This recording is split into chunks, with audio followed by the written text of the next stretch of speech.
आवाज़। चलते हैं न्यूज़ बुलेटिन की तरफ। खबर शामिल करते हैं गोजरा से हमारे एंकर राना अतीकुर रहमान खान की। तफसीलात के मुताबिक गोजरा में अदबी अदारा ज्ञान गोजरा के ज़ेर एहतमाम एक खूबसूरत शेर नशिस्त का आगाज़ किया गया। यह शेर नशिस्त बरसगीर पाको हिंद के मशहूर अलमरूफ बुजुर्ग शायर जनाब बाबाजी अब्दुल सत्तार शाहिद के एजाज़ में सजाई गई। ये खूबसूरत तकरीब शौकत मुगल की रहायशगाह पर मुनक्किद हुई। इस शायरी नशिस्त की सदारत जनाब राजा यूसुफ कमर साहब ने की।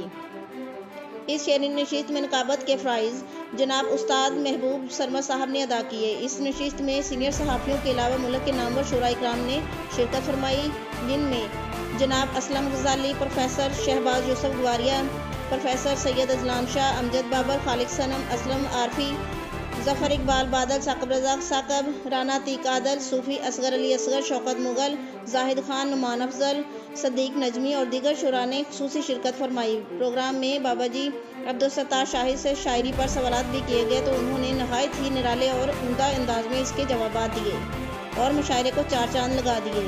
याद रहे कि बाबाजी अब्दुल सत्तार शाहिद मशहूर अलमरूफ गाना यार मंगिया सी रब्बा तेको रोके ते केड़ी में खुदाई मांग लई के खालिक भी हैं। खबरें और दीगर अपडेट्स के लिए देखते रहें गरीब की आवाज़ और हमारे चैनल को सब्सक्राइब करें।